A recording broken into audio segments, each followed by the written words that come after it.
Está no ar Gente que Fala, o melhor programa de debates do rádio brasileiro.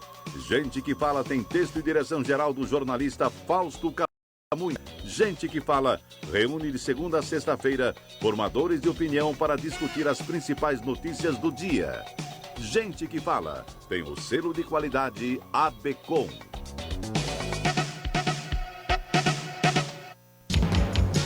Olá, ouvinte do programa Gente que Fala, boa tarde, 12:03, seja bem-vindo. Eu sou o Mauro Friesman, nós estamos no ar na Rádio Trianon AM 740 de São Paulo e Rádio Universal AM 810 de Santos.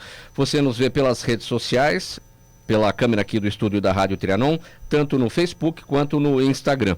Eu te convido para curtir as nossas páginas na internet, os nossos podcasts, e acessar o nosso blog, é o gentequefala.com.br. Participe fazendo perguntas aos nossos convidados. Os telefones são 3289-3580 e 5052-5555. Hoje é quinta-feira, de praxe, edição do Gente do MPD que Fala. É uma nossa, com o movimento do Ministério Público Democrático e o apoio da Câmara Brasileira de Diagnóstico Laboratorial, CBDL. Os convidados de hoje, eu os apresento a partir de agora. À minha esquerda, Ricardo Prado, Procurador de Justiça, presidente do movimento do Ministério Público Democrático. Seja bem-vindo, Ricardo Prado. Olá, Mauro, tudo bem? É um prazer poder estar aqui junto com os nossos convidados, poder compartilhar esses momentos com os ouvintes e com os telespectadores. É um prazer. Também com a gente, doutora Adriana Zorubi, advogada, você vê aqui à minha esquerda. A Adriana é especializada na defesa da pessoa idosa. Seja bem-vinda mais uma vez ao Gente que Fala, Adriana. Obrigada mais uma vez pelo convite, Mauro Friesman. Boa tarde aos ouvintes do programa Gente que Fala do MPD. Agora, passando aqui para a minha direita, Roberta Bock, professora, neuroeducadora, supervisora de ensino do Estado de São Paulo. Roberta, bem-vinda. Muito obrigada pelo convite, boa tarde a todos aqui, boa tarde aos ouvintes, aqueles que nos assistem. E vamos em frente. Vamos em frente. E também com a gente, Carlos Eduardo Gouveia, advogado, administrador público, presidente executivo da CBDL, a Câmara Brasileira de Diagnóstico Laboratorial, e diretor do Instituto Ética Saúde. Gouveia, bem-vindo. Muito obrigado, Mauro. Obrigado a todos os colegas também por compartilhar aqui esses momentos conosco em boas discussões sobre os problemas que nos afligem aqui no país. Será um prazer discutir com todos vocês. E que não são poucos esses problemas. Não. Vamos lá, primeiro assunto, em uma cruzada para restabelecer a prisão a partir da condenação em segunda instância, o ministro da Justiça, Sérgio Moro, participou ontem, quarta-feira, de audiência na Câmara dos Deputados para debater a PEC sobre o tema em discussão pelos deputados. Moro defendeu que a execução antecipada da pena deveria priorizar a área criminal e não incluir casos das esferas cíveis e tributárias, como prevê o texto da proposta. Ricardo Prado, ainda em relação ao texto da proposta, a PEC do deputado Alex do Cidadania, esse texto defende a possibilidade de prisão após condenação em segunda instância apenas para novos casos, e o ministro Moro se colocou contrário a esse ponto do texto. Isso criaria duas justiças para casos iguais? Você não tem como fazer isso nesse aspecto, entendeu? Normalmente, a legislação penal, você aplica para frente, tá? A legislação penal, sim, quer dizer, vamos criar um crime novo, tá? Falar mal de alguma coisa passou a ser crime, tá? E aí você não vai poder punir os atos anteriores, tá? Então, você só vai poder punir os atos dali para frente. Certo? Você está definindo uma situação nova que antes não era crime e você passou a considerar crime. Certo? Então, isso tudo bem. Agora, a questão da prisão após julgamento da segunda instância não é, para a gente, né, do direito, uma norma de direito penal. Ela é uma norma de processo penal. E o processo não. O processo, uma vez que ele é alterado, a aplicação dele é imediata e atinge a todos. Então, o que acontece? Por exemplo, se você você vai processar alguém e você criar um juiz de garantias, por exemplo, todos os processos começam a ter o juiz de garantias. Se você pegar a não ser que a fase já tenha passado, tá? Se você fala, não, vou ter um recurso novo no processo, ele vai ser para todos os processos. Né? Então, as normas de processo e a questão da prisão em segunda instância é norma de processo, não é norma de direito penal. Tá? Então, ela é de aplicação imediata e de aplicação a todos os casos. Isso não há a menor sombra de dúvida. É diferente de você tá escolhendo, por exemplo, uma situação nova para você dizer que aquilo não pode fazer mais. Tá? Por exemplo, tem uma conduta, por exemplo, que é prática comum, por exemplo, dentro da sociedade, vamos dizer, tá? Xingar as pessoas com um determinado nome, com um determinado palavrão, tá? Isso é prática comum. Aí você, vai ter aquele momento, fala, não, esse palavrão não pode ser usado mais, isso aqui é crime, entendeu? Isso aqui vai dar pena de tanto para tanto. É dali para frente. É a partir do momento que a lei é aprovada, publicada para frente, certo? Agora, quando você fala, não, nós vamos... Isso só em São Paulo, um recurso do processo, mudou aquilo, mudou para todo mundo a partir daquele momento e acabou. Certo? Mesmo aqueles que estão em andamento. Isso não tem diferença. Então não há como você fazer isso, dizer que a questão de segunda instância se aplica para os casos futuros e não se aplica para os casos anteriores. Então, olha, a doutora Adriana, alguns deputados defendem a possibilidade da prisão após segunda instância apenas para os novos casos. Quer dizer, isso é inconstitucional. Como é que um ponto inconstitucional consta de uma PEC, que é uma proposta de emenda à Constituição?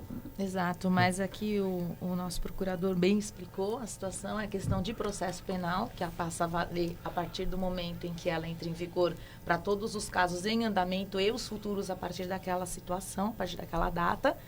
Mas as regras de direito penal são diferentes, porque elas não podem ser aplicadas enquanto não haja uma publicidade, uma publicação dessa lei, para que ela seja anunciada como colocada em vigor a partir daquela data ou num prazo definido também em lei, porque é necessário que a população tenha conhecimento da vigência daquele ordenamento, daquela legislação que passa a entrar em vigor, para que ele possa, sim, ser punido, porque assim como ninguém pode alegar o desconhecimento da lei, também não é possível para que a lei seja aplicada e colocada em vigor antes dessa publicação. Então, eu estou plenamente de acordo.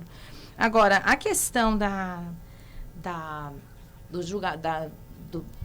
do cumprimento de pena após julgamento em segunda instância, prisão a partir de segunda instância, é algo que eu acredito que o ministro Moro esteja defendendo com bastante veemência e corretamente, do meu ponto pessoal de vista, considerando que existe uma blindagem aos crimes praticados pelos políticos, deputados e senadores, no caso. Tanto assim é que, recentemente, alguns dias atrás, o ministro Celso de Mello, do STF, determinou o afastamento do deputado federal Wilson Santiago pela prática de corrupção e desvio de verbas públicas por um valor expressivo que estava sendo destinado aí para o combate à seca do Nordeste, Paraíba. A Câmara se reuniu e derrubou. E recusou a cumprir a ordem do ministro do STF. Nós estamos falando da mais alta corte do país. Então, como funciona isso? O Poder Judiciário tem o poder, determina um afastamento. Eu acredito que eu não li a íntegra, sou honesta em dizer que eu não li a íntegra da decisão do ministro, mas eu não sei se ele aplicou alguma sanção para o caso de descumprimento, mas o fato é que a Câmara derrubou isso. Então, tem que ser o ministro Sérgio Moro coberto de razão. Porque se existe... E não foi somente indícios da prática criminosa, foram provas contundentes da prática criminosa, que existiu efetivamente a lavagem de dinheiro. Existiu... o desvio da verba pública, do recurso público. Então, em havendo a certeza disso, uma medida cautelar precisa ser adotada. E ela foi adotada pelo ministro e a Câmara suspende a execução do... Qual é a implicação dessa suspensão pela Câmara dos Deputados daquilo que havia sido imposto pelo ministro Celso de Mello? Qual a implicação disso? Isso é uma afronta. Continua no exercício. Continua no exercício, é uma afronta à dignidade da justiça. Eu acho que tem que ser exposto o nome desses deputados que votaram a favor dessa suspensão da justiça, da determinação judicial, da determinação do ministro Celso de Mello, para que a população inteira saiba. Porque esses estão a fim de blindar, esses aí, com a finalidade deles é blindar a decisão da justiça e as decisões tomadas pelo Poder Judiciário. Eu até puxaria, se vocês me permitem, uma questão até mais importante, que é até de fundo. A gente, na verdade, está lidando com a credibilidade que o sistema judicial tem ou não tem. Porque se não existe uma prisão após a condenação em primeira instância e depois por um órgão colegiado, e no caso, principalmente da classe política, que ainda tem, às vezes, fóruns especiais, então você ainda continua naquela situação de poder, atualmente, responder em liberdade. E fica, então, um escárnio. Quer dizer, então, para que eu vou cumprir a lei se eu sei que eu posso depois recorrer de forma indefinida? Né? Então, acho que essa tentativa de defender essas alterações da PEC, da prisão em segunda instância, vem exatamente atrasar a credibilidade que estava sendo reconquistada com as operações como a Lava Jato e as outras que o próprio juiz Moro esteve envolvido na época, e a Polícia Federal e os outros órgãos. Então, o combate à corrupção é fundamental, mas não adianta você combater a corrupção se você não tem depois como aplicar uma pena de forma adequada e exemplar, né? Esse aspecto levantado pela doutora Adriana, derrubada pela Câmara dos Deputados, dessa suspensão do mandato do deputado Wilson Santiago, não é isso? Exato. Wilson Santiago. Isso coloca em xeque o sistema de freios e contrapesos entre os poderes? Com certeza. Eu acho que hoje a gente, na verdade, no Brasil está vivendo uma série de momentos de indefinição. O judiciário legisla, o legislativo quer executar. Hoje eu estava ouvindo, por exemplo, o valor acho que 22 bilhões de reais do orçamento estão basicamente à disposição do legislativo para decidir onde vai ser investido esse montante. E o executivo tem 17 bilhões. Quer dizer, então, qual o papel de cada um dos poderes? A gente precisa urgentemente rever toda essa situação. Isso é muito bem lembrado, doutor, mesmo porque às vezes a gente entra com os debates de grupos de WhatsApp, pessoas, e a gente sempre procura delinear, olha, vamos prestar atenção, nos focar na questão da função dos poderes, entre os poderes, porque existe mesmo uma mistura onde parece que um poder se insere, há uma ingerência, né, de um poder em outro e acabam se misturando as funções. Não é preciso ter em mente sempre essa questão, esse aspecto. Roberta, o ministro Moro defendeu que a execução antecipada da pena deveria priorizar a área criminal e não incluir os casos das esferas cíveis e tributárias. Você acha que a discussão dá para seguir por aí? Pode tramitar melhor, se realmente valer a vontade do ministro? Então, como educadora, eu tenho que colocar uma pimenta nessa mesa aqui, sabe? Porque, paralela a essa discussão toda, eu penso que deveria ter uma discussão sobre o sistema prisional brasileiro. Porque é válido, lógico, vai ser preso, depois vai continuar transitando todos os recursos. Onde vai ser preso? Como? O sistema prisional brasileiro está pedindo socorro há muito tempo, né? Nós corremos o risco, hoje, de colocar pessoas presas em penitenciárias e quando elas entram, elas precisam fazer parte dessa ou daquela facção, senão elas morrem, senão as famílias sofrem.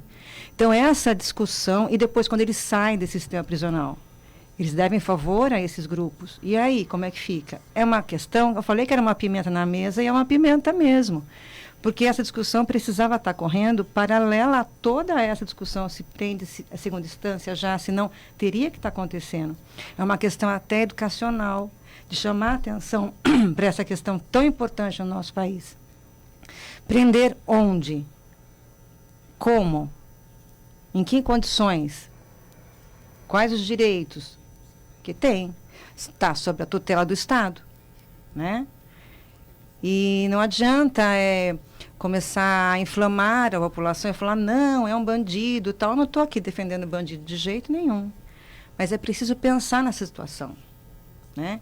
E ontem mesmo o ministro se esquivou de uma discussão dessa, quando foi questionado a respeito do sistema prisional. Porque não cabia mesmo naquele momento e já estava muito quente o ânimo, né? Mas eu penso que essa discussão tem que ser feita paralela a toda essa outra discussão, se prende, se não prende, quando prende, se continua transitando o julgado, tem que ser feita. Está muito tempo parada.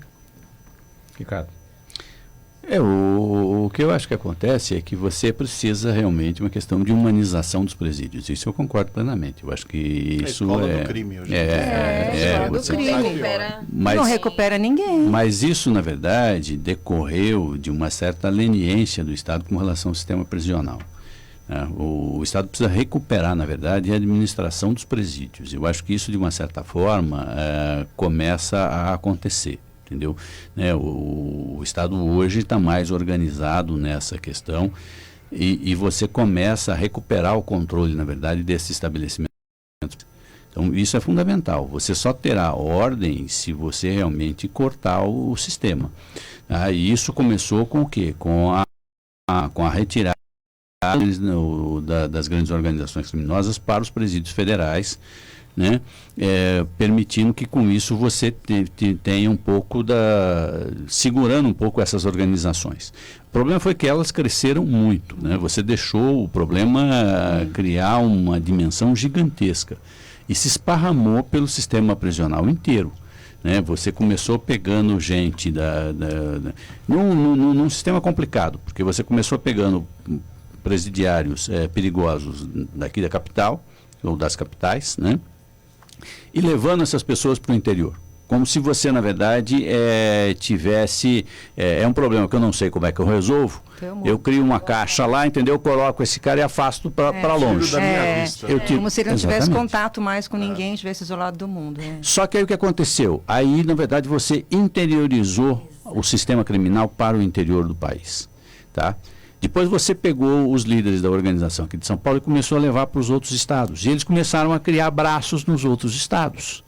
Tá? Então hoje eles chegaram agora ao norte e ao nordeste do país. Estão brigando com as facções de lá e etc. para consolidar uma espécie de monopólio dentro do sistema prisional. Então você acabou deixando criar isso, e foi uma gestão, não foi uma gestão, foram várias gestões que permitiram isso. Por quê? Porque, na verdade, o problema prisional não era um problema, não era reconhecidamente para o grupo que estava governando o país como um problema, né? Quer dizer, era uma questão pequena. Só que você foi crescendo, o problema foi crescendo. Você colocou nisso a questão da droga. E aí você começou a encarcerar de baseada. Né? Você começou a colocar uma boa parcela da juventude do país dentro dos presídios. Tá? Então você fez o quê? Você acabou arrecadando mão de obra para as organizações criminosas. E aí o problema cresceu de uma forma que não dava mais para esconder, né? Não tinha mais jeito de esconder.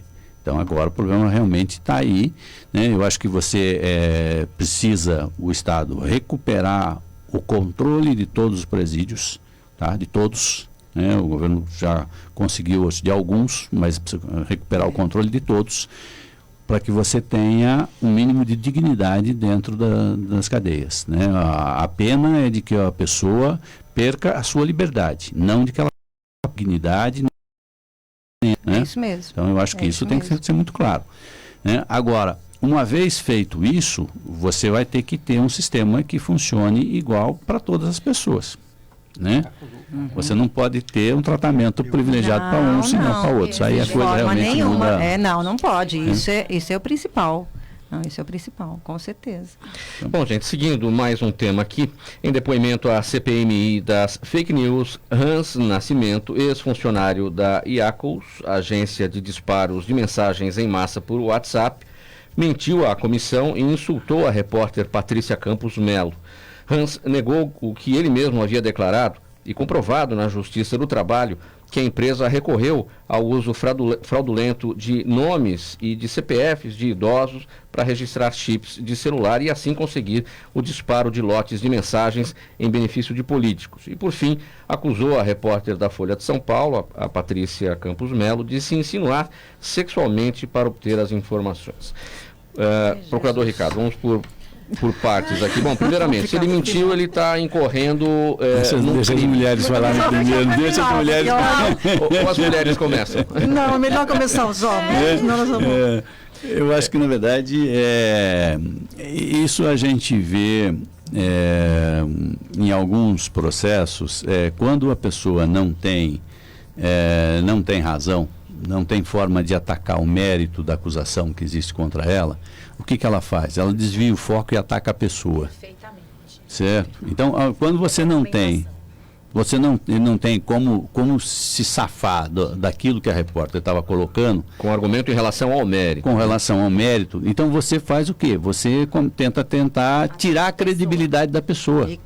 Certo? Quer dizer, isso é uma tática conhecida para quem está acostumado com os debates. É um artifício extremamente baixo. É uma prática absolutamente não recomendável, não aceitável, mas infelizmente você vê, entendeu? O que as pessoas precisam entender é isso, é que na verdade esse jogo de cena é para desviar o foco da questão principal, certo? Quer dizer, a questão principal está muito bem delineada, entendeu? Né? De que você eleições, né? Isso estão sendo patrocinado por gente grande, tá?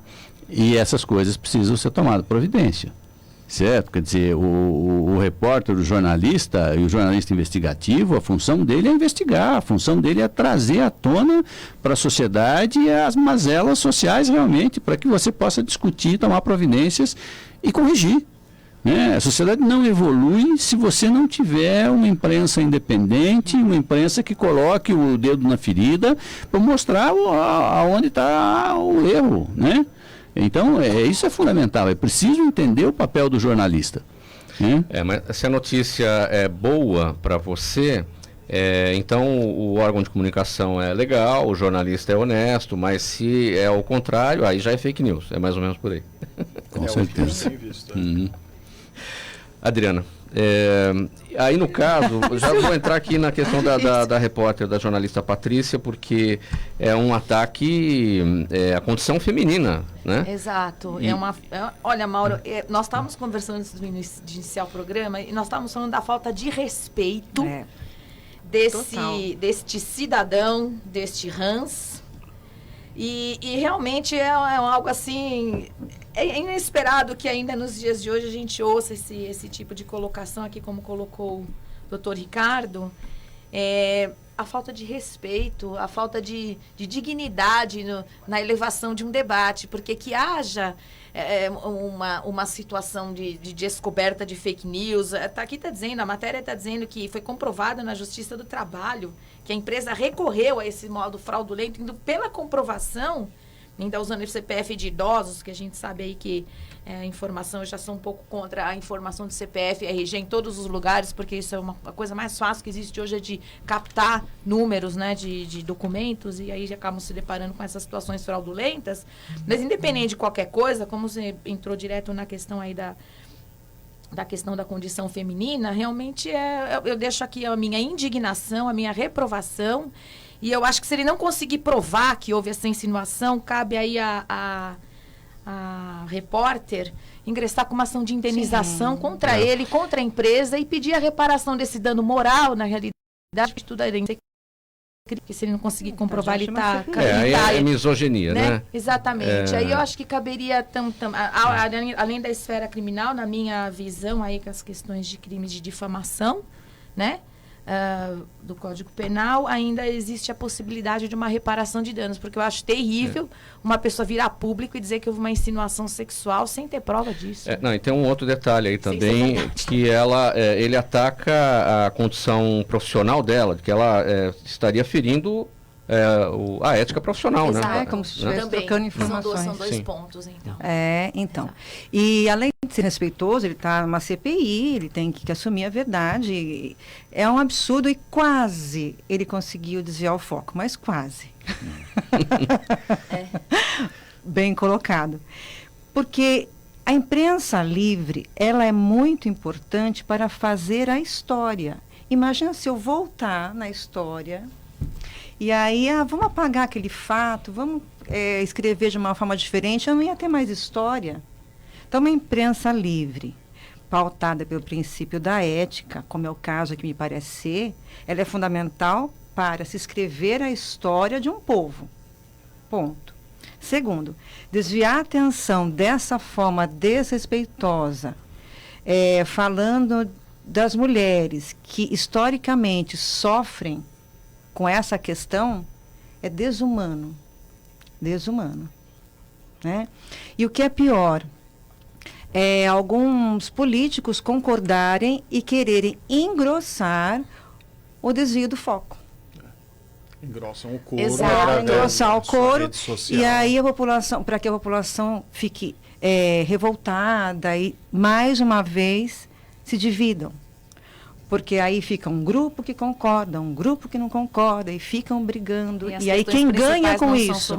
É um eterno jogar para a galera para criar divisão. Quem ganha com essa divisão? É isso que nós precisamos começar a pensar. Quando eu desvio o foco e eu ainda provoco essa divisão entre a população, entre a opinião da população, que elas começam a se agredir, quem ganha com isso? Precisamos começar a pensar nessa questão. Aqueles que contrataram os serviços inicialmente do disparo em massa. Isso. E é importante... São os primeiros a ganhar. E é importante voltar a esse... Nós estamos às vésperas de novas eleições. Exatamente. São eleições municipais, ok, mas mesmo assim é o Brasil inteiro. E é a base que depois prepara para as eleições de governadores e presidente. Então, se a gente não tiver um foco claro, patrocinou... Por que foi patrocinado? Quanto de dinheiro que foi circulado exatamente entre partidos ou apoiadores dos partidos? Teve dinheiro público também nisso para exatamente gerar as fake news? Quer dizer, os crimes aqui foram vários, né? Então, com certeza, a disseminação de informações inverídicas, a questão da mentira, ele mentiu a uma comissão depois de ter dado depoimento, a questão da violência ofensiva contra a jornalista e que não foi de fato a primeira vez. Bom, vamos ver a sanção em relação ao Hans, porque mentir numa CPI, mentir num processo, num inquérito é crime, né? É crime. Passando o tema, em razão do enfrentamento do novo coronavírus, a Anvisa tem elaborado e atualizado as orientações para a atuação dos servidores em portos, aeroportos e fronteiras, destacando a utilização adequada de equipamento de proteção individual em suas ações. As medidas incluem a distribuição de materiais informativos e avisos sonoros sobre a doença. No entanto, passageiros vindos da China relatam terem desembarcado no Brasil sem qualquer tipo de controle. Gouveia, o que você acha dessa parte final aqui? Então, eu diria que, de uma forma geral, as autoridades, e aí tanto o Ministério da Saúde quanto a Anvisa, de fato, buscaram a união de esforços e prepararam um bom plano de ação para lidar com isso. As atuações, principalmente nos portos, isso tem sido, acho que, exemplar. Nos aeroportos, eles têm feito, sim, as comunicações, mas, de fato, eu acho que ficou um ponto aí em aberto com a questão dos voos internacionais que chegavam. E não só aqueles que chegavam da China. De fato, nós temos até uma companhia aérea, que é a Air China, que vem para cá. Mas tem vários outros voos que vêm via Estados Unidos, via Europa, via África, via Oriente Médio, que tem conexões e que poderiam estar trazendo pessoas. Então, existe ali, de fato, um risco. Agora, o risco é tão grande que tem já, depois do que a gente chama de janela imunológica, elas acabam demonstrando algumas características que podem ser indícios até para você colocá-la em quarentena e fazer a verificação. Agora, como que você faz uma verificação se a pessoa é ou não portadora do vírus, está com o vírus? É através de teste de diagnóstico. A grande questão é que esse vírus é um vírus novo. Ele, de fato, ele foi, entre aspas, descoberto agora no final de 2019. Demorou até para o governo chinês liberar as informações, porque existe, o sistema é diferente, a repressão a esse tipo de informação também, obviamente, ia contra, talvez, os interesses do próprio governo naquele momento, mas chegou a um ponto insustentável que eles tiveram que abrir os dados. E não só abrir, e aí que é interessante, colaborar com as autoridades internacionais. Porque o diagnóstico só foi possível a partir do momento que o governo chinês autorizou a que se fizesse o mapa genético, ou seja, abrisse o genoma do vírus. A partir do conhecimento do genoma do vírus, você consegue, então, fazer um teste específico. Inicialmente, o teste é um PCR, real time, ou seja, um teste de biologia molecular, que já consegue reduzir muito o tempo do diagnóstico. Antes você fazia o diagnóstico por eliminação. Você pegava aquela pessoa que tinha um sintoma e você testava um painel de infecções respiratórias diversas. Não é SARS, não é influenza, não é isso. Então pode ser que seja o coronavírus. Agora, se já fosse a influenza, já tira. É outro tipo de infecção respiratória, já tira também. Então, eu acho que este tipo de situação e de emergência global, é uma emergência global, ele traz um alerta muito sério para todo mundo. Primeiro que a gente hoje fala de One Health, uma saúde. E uma saúde que envolve meio ambiente, saúde animal e saúde humana. Tudo isso está conectado. Então, se a gente não tomar determinados cuidados, as situações mais emergenciais até do que o coronavírus estarão batendo a nossa porta muito em breve. Essa questão dos fluxos de voos, como aqui está mostrando, isso é um grande risco para qualquer situação. A pessoa hoje está em Hong Kong, amanhã em Frankfurt e na sequência e assim tantas outras pessoas carregando tantos e tantos patógenos, nós não temos ideia. Então, acho que como recado aqui vale, primeiro, obviamente, a questão da saúde pública, principalmente na questão epidemiológica, combate, e aí o SUS, através do Ministério, Anvisa, a ANS já se envolveu também na discussão, até para, eventualmente, se for necessário, fazer a incorporação em planos de saúde de forma obrigatória e fora do momento correto de análise do rol para o vírus do coronavírus, como foi feito com o Zika. Então, existe essa possibilidade. E fazer o quê? Um esforço aí de agentes públicos e privados para, de fato, rapidamente fazer frente a uma ameaça. Isso, infelizmente, é só, talvez, o primeiro capítulo, né? Sim. Existe um prazo de incubação? Quer dizer, qual o prazo? Porque tem um prazo de quarentena aí que... Então, existe sim. Eles estavam falando, acho que de 14 dias. Cada vírus tem um prazo e cada pessoa pode ter também, por conta do seu metabolismo, uma resposta diferente.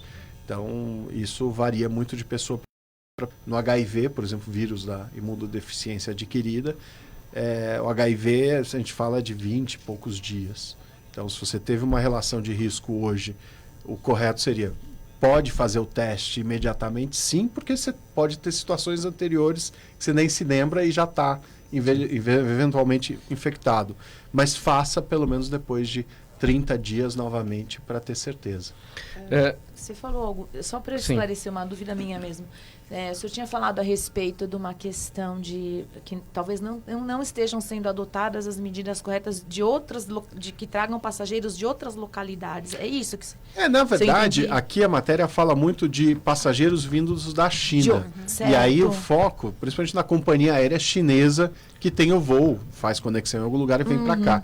Mas, na verdade, muitos outros passageiros que queriam ir para outras localidades, outros destinos, poderiam ter usado o Brasil como rota, porque, de fato, na questão dos aeroportos, se verificou um controle um pouco menor. O Gouveia, o Brasil tem que aproveitar esse momento de emergência e forçar leis já existentes, aproveitar este momento, porque outras emergências globais podem vir por aí. Não, eu acho que o Brasil ele tem estado atento, ele tem buscado essa inserção global através da Anvisa, o próprio Ministério da Saúde nas suas diferentes áreas tem procurado ficar atento, e a atuação do Brasil junto à OMS, a Organização Mundial da Saúde, ela de fato é muito ativa. Então, só para vocês terem uma ideia, a CBDL agora está dando um curso sobre resistência antimicrobiana. Resistência antimicrobiana é um mal terrível, que é o quê?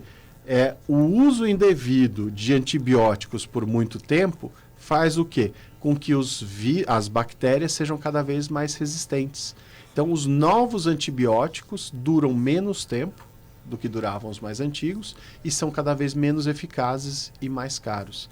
A tal ponto que algumas bactérias super resistentes podem simplesmente matar e não ter cura, não ter como você eliminá-la.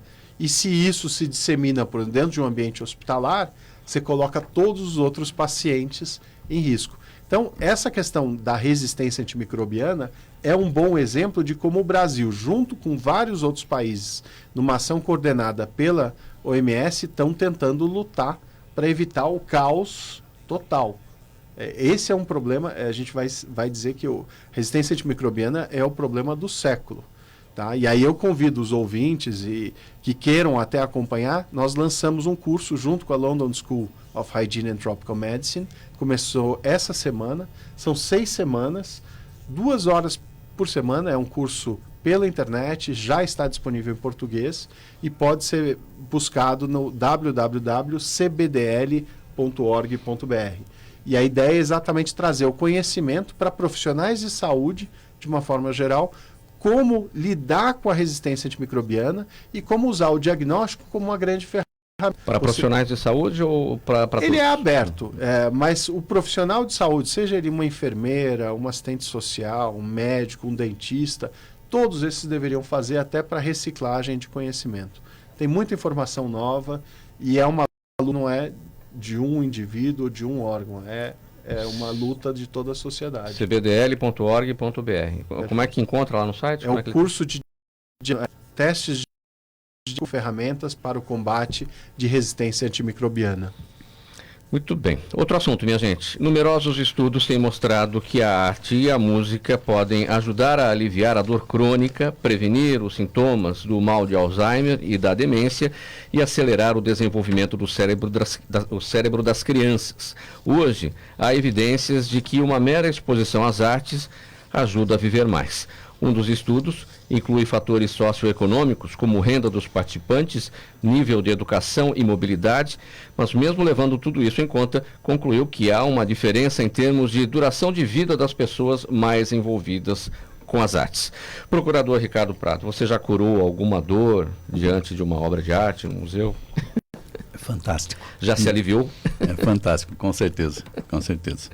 Recomendo para todo mundo, acho que a exposição, as artes... Faz muito sentido, né? Faz muito sentido, entendeu? Né? Seja nas artes cênicas, seja na pintura, seja na música, entendeu?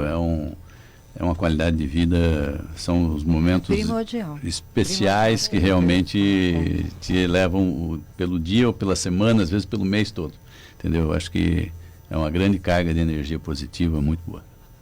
E você, Adriana, já curou suas dores sim, nessas claro. circunstâncias? A arte é a poesia da vida. A arte, ela enobrece, ela enleva, principalmente quando ela é bem escolhida, porque assim como a arte pode enobrecer, ela também pode trazer os seus prejuízos, né? Ela tem os seus contrapontos aí. Mas, de fato, é por isso que o direito à cultura, ao lazer, o esporte é algo também amparado pela Constituição Federal, no Estatuto do Idoso também, né? Então existe uma preocupação social com essa questão da elevação. Então, se não fosse importante, certamente a lei não ampararia com tanta veemência e estimularia essa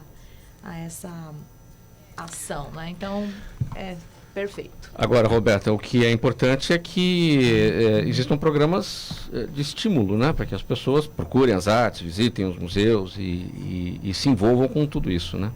Programas de estímulo com tempo e com condições, porque as pessoas, quando embrutecem muito, quando não têm contato com a cultura, elas só pensam no pão de cada dia.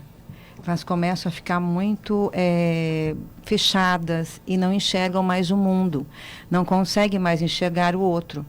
A cultura amplia a visão. E se eu falar em funcionamento de cérebro, o contato com a cultura, outras conexões que não sejam aquelas conexões diárias que ela faz, eu estou com horário, eu tenho que pegar o ônibus, eu vou para o trabalho de novo, eu tenho que horário, eu tenho que pegar o ônibus, eu tenho que trabalho de novo. Aquela conexão forte, todo dia vai embrutecendo a pessoa. Quando ela tem contato com algo maior, que ela pode ampliar o olhar, que ela pode subir o olhar, em viajar numa obra de arte, numa música, num acontecimento em grupo cultural, ela se permite a fazer outras conexões de neurônios, a enxergar o mundo de uma forma diferente, a ver que há uma outra possibilidade, a enxergar o outro e a fazer a troca. Essa é a diferença entre viver e sobreviver. Isso, essa é a diferença. Nós não podemos permitir que o ser humano vai ficando cada vez mais bruto. Que sem o contato com a cultura e com a arte, ele vai ficando assim. E aí ele não consegue mais perceber esses fatos, essas nuances que nós estamos comentando aqui. Ele não tem tempo para isso, ele não consegue perceber ele só do dia a dia, a sobrevivência. E não desenvolve nem o abstrato, não, né? desenvolve, ele não consegue ter outras conexões, além de prejudicar a saúde mental, física e mental, porque ele não tem um alívio. Agora, uma coisa interessante, e o diagnóstico pode ajudar também, por exemplo, até no Alzheimer, é com novas tecnologias que estão surgindo. Então, vocês já ouviram falar de genômica, que é basicamente fazer o mapeamento genético daquela pessoa e saber, você tem uma mutação que pode levar provavelmente ao desenvolvimento do câncer de próstata ou câncer de mama ou coisas do gênero. Existe uma tecnologia nova que é a metabolômica, que ela analisa o quê? Junto com a genômica, que já tem o mapa genético da pessoa, você consegue ver quais são os metabólitos que aquela pessoa está eliminando. E a partir do meio ambiente, da influência do que se come, do estresse que se tem, tudo isso. Com essas informações, você consegue, e a ajuda da inteligência artificial, você consegue ter uma precisão muito, até em dizer se tem sim condição ou predisposição de ter, por exemplo, Alzheimer. E aí o que você faz com essa informação? Você consegue e deve atuar contra aqueles elementos que estão te provocando a isso. Ou seja, você mudar o seu estilo de vida, a sua capacidade de interagir e de absorver as questões, alimentação, busca uma vida mais saudável. Então, a gente está vivendo dentro do diagnóstico uma nova, até diria, que pode trazer cada vez mais aquele foco de sair da doença e cada vez mais para a prevenção de problemas como esse. E sem sombra de dúvida, acho que a arte vai poder ajudar bastante também. E só mais um detalhe, se você me permite, essa abstração, esse contato com a cultura é tão importante para o cérebro e para o corpo, que se você fizer uma comparação de populações que têm acesso à cultura, que podem visitar museu, que fazem isso, elas fazem com tanta frequência e não ficam tão entregues às redes sociais, ao celular. Agora, a população que não consegue fazer isso, ela precisa de um alívio, ela se entrega ao celular, às redes sociais, ela mergulha ali porque ela precisa de uma outra coisa, a não ser aquela rotina. E isso também faz mal. Roberto, que analogia a gente consegue fazer entre a constatação desse estudo, de que a arte e a música aliviam tantas coisas em relação à saúde, e o analfabetismo funcional? É aquilo que boa parte dos brasileiros tem, por exemplo, não conseguem entender o que diz um texto. A interpretação desse texto, né? Sim, sim. É exatamente abrir essa visão. Se eu pego um texto aqui e eu leio o que está aqui, fico mais preocupada com as letrinhas, como é que elas se encontram, como é que eu vou... Eu não tenho a possibilidade de pensar, ter um tempo, abstrair e pensar, poxa, mas o que ele queria dizer? Eu não tenho repertório, eu não ouvi uma música, eu não li um poema, eu não ouvi uma aula de história mais profunda, eu não consigo fazer outras conexões com aquilo que você está me falando, com aquilo que eu estou lendo. Isso é o contato com a cultura, isso é ampliar o olhar. Quando eu amplio o olhar, eu ganho repertório. Quando eu ganho repertório de conhecimento, eu consigo fazer outras conexões, eu amplio o meu conhecimento. Você fala para mim, olha, esse aqui é um copo de água, o que você acha? Eu posso falar, não, é só água, acabou, ponto. É o que estamos fazendo aqui na mesa. Mas eu posso falar que é colorida, eu posso falar que eu posso colocar em outro copo, eu posso fazer uma obra de arte com isso. Que está meio cheio, meio vazio. Isso, meio cheio, meio vazio. Isso é repertório. Isso são possibilidades de vida. Isso também é saúde do cérebro, do corpo. E isso só é possível ampliando a educação e o acesso à cultura. Para todos. Mais um tema. A proporção de idosos com mais de 60 anos de idade na cidade de São Paulo passou de 11,9% para 15,25% entre 2010 e 2019. A diferença de expectativa de vida entre os 90 hospital chega a 14 anos. A área com menor expectativa de vida é São Miguel Paulista, na Zona Leste, com 71,28 anos. E a maior é registrada em Alto de Pinheiros, com 85,33 anos. Está aí a diferença, né, dos 14 anos. As informações são de um estudo da Secretaria Municipal de Direitos Humanos e Cidadania, divulgado na passada. Ao que se deve essa diferença entre São Miguel e Alto de Pinheiros, minha gente? O que vocês acham? Qualidade Saúde? de vida. Saúde, qualidade de vida. Tá um tema bem intercalado Tá intercalado, com o sim. assunto anterior da pauta. Educação. Basta um exemplo. Eu saio de manhã para ir trabalhar. Quanto tempo eu levo para chegar ao meu trabalho? Eu levo meia hora, talvez 40 minutos, 1 hora, 2 horas. E quem sai de um bairro mais distante? Sai de madrugada, 4, 5 horas. Demora 3 horas para chegar onde trabalha até 5. Conduções. Isso, trocando. Andando. Sai 5, 6 horas da tarde, sabe que vai demorar 3 horas ou até 4 horas para chegar em casa. Não tem contato com a família, não vê filho, não vê ninguém. Que qualidade de vida essa pessoa tem? Que momento ela tem, por exemplo, para voltar no assunto, de contato com a cultura? Exato. Para ouvir uma discussão como essa? Então, é lógico que a vida vai se tornando mais curta. Na área da saúde, ela vai tendo mais problemas. Um estresse, só esse estresse de todo dia saber que vai encarar essa luta e ainda não sabe se amanhã vai ter emprego. Então, e se essa pessoa está em casa, está sem emprego, não estuda, não sai, não faz absolutamente nada, que repertório ela constrói para poder conversar com as outras pessoas que estão ao seu redor sobre todos os assuntos? Não tem. Não tem, mas se a pessoa estudar, sem emprego, e fala, nossa, eu estou tentando um emprego, eu não consigo, eu estou ficando aqui. Se puder aproveitar esse momento para ler e para estudar, aperfeiçoar. Mas eu não tenho dinheiro para ir num curso e tal. Pega um livro, vai ler, entra na internet, vê alguma coisa que não seja só rede social. Né? Vamos aproveitar para aprender outros temas, outras possibilidades. Eu posso me reinventar. Né? Pessoal, perguntas do público. Gouveia, Luiz Carlos de São Vicente. Pergunta se milícias também podem ser consideradas crime organizado. Na verdade, é o Estado deixando de atuar e muitas vezes sendo contratado para fins especiais. Eu entendo que sim, eu entendo o doutor Ricardo que pode me ajudar aqui. Mas eu entendo que sim, eu entendo que acaba sendo uma forma de justiça pelas próprias mãos que não está prevista no nosso sistema penal. Não é, quer dizer, não está prevista como lícita, né? Procurador Ricardo. Você tem...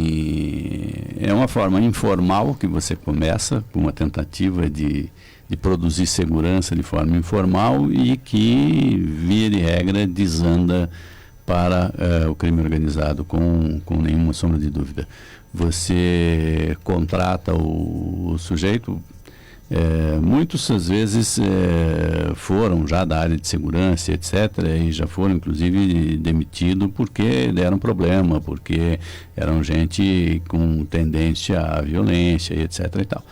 E essas pessoas acabam sendo contratadas, às vezes, como segurança particular, né, para espantar o menino que vem lá dar problema, entendeu? Que vem furtar as coisas, etc. e tal.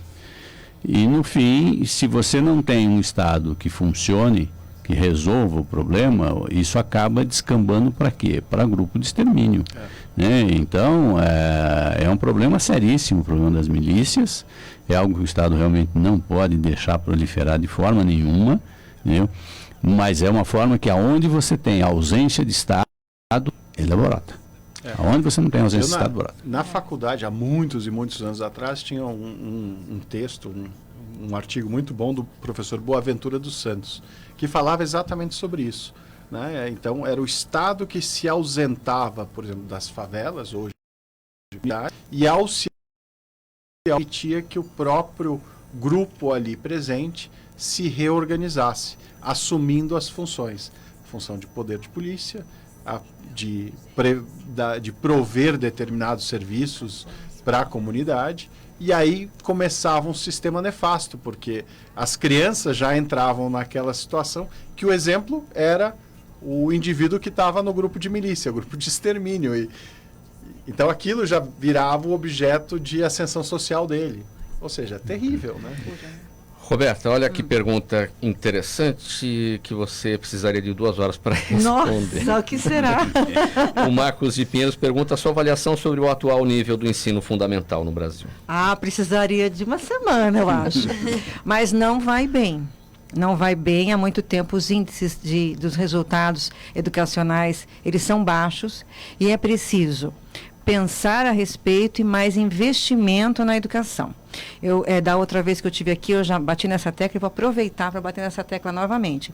Há uma corrente que fala que existe muito dinheiro para a educação e que ele é mal gasto. São as duas coisas. É preciso de mais investimento na educação e é preciso gastar melhor. E é preciso discutir mais a questão. Tem uma proposta no Ministério da Educação sobre uma nova forma, uma nova maneira, um método novo de alfabetização, calcado nos estudos da neurociência. Está parado. Está parado. O estudo foi feito, está pronto, colocado. É preciso fazer um debate com a população, com a classe de educadores, e isso não está sendo feito.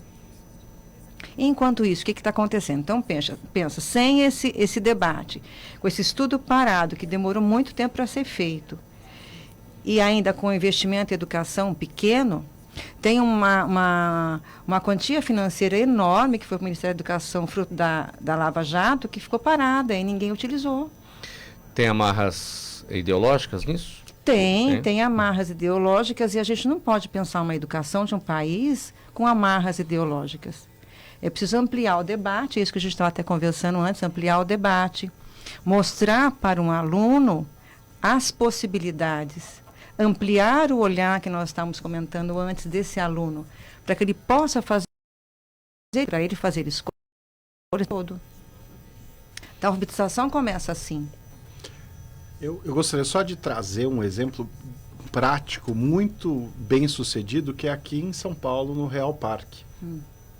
Existe um engajamento que foi a partir de 2, 3 pessoas, de adoção de algumas escolas públicas. Isso começou, e aí bem relacionadas, com boa intenção, e que viam que a escola estava realmente, prédio físico, e depois a questão do sistema de educação.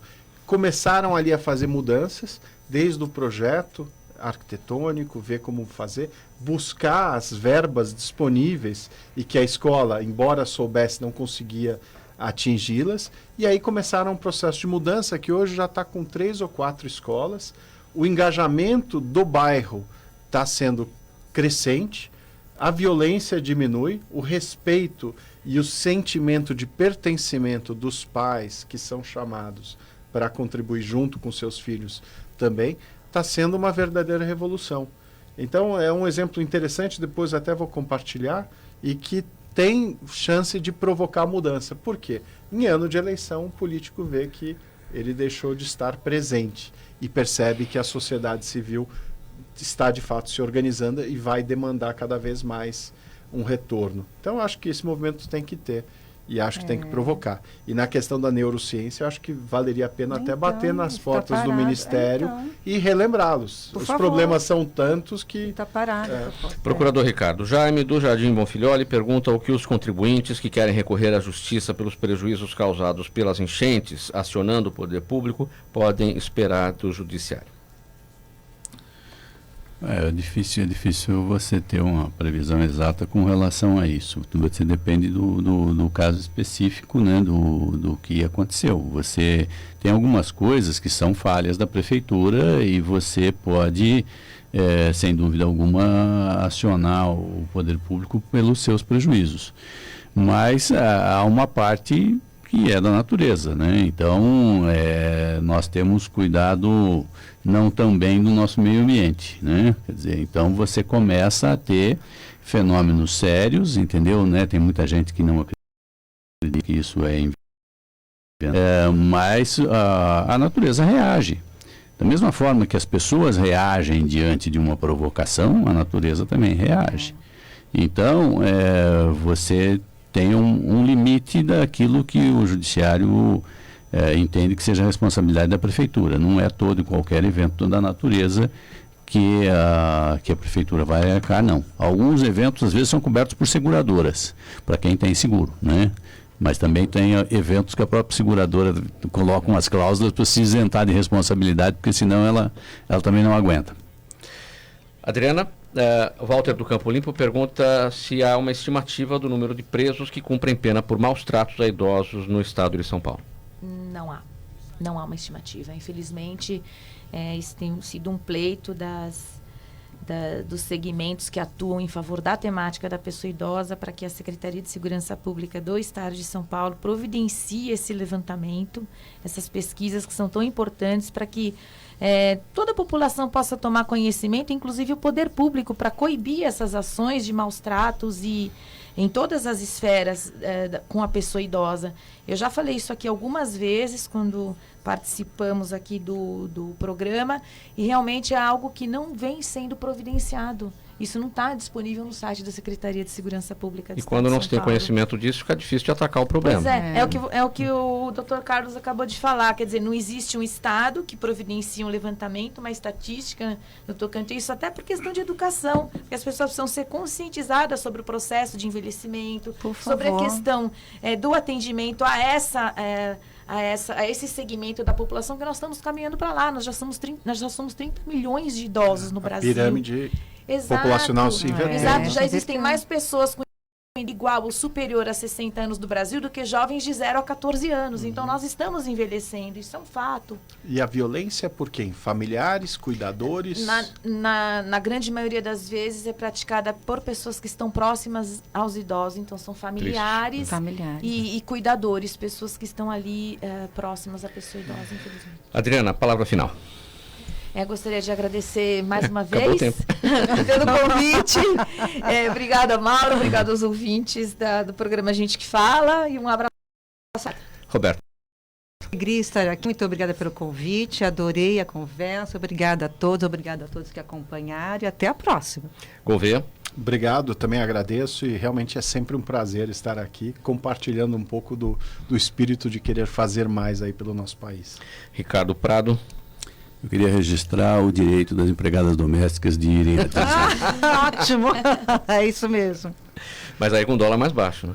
Sim, faz muito bem para a saúde, está constatado aqui, né? Faz muito bem para a saúde, todas elas têm o direito de ir à Disney. Ou o ministro que traga a Disney para o Brasil, muito bom.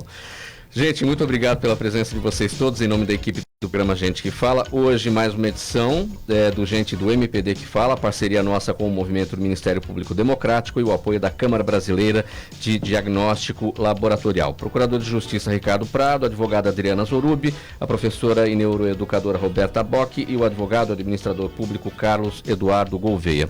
Na mesa de som com a gente hoje o Fabiano Souza, gerência técnica da Rádio Trianon Sérgio Souza, apresentação minha Mauro Frisman, pauta e redação Pedro Esquiavon, diretora de produção Zenilda Salvato, a direção-geral do jornalista Fausto Camunha, do outro lado do Gente que Fala, você, ouvinte, a razão da nossa presença aqui todos os dias. Obrigado pela audiência, tchau, até amanhã.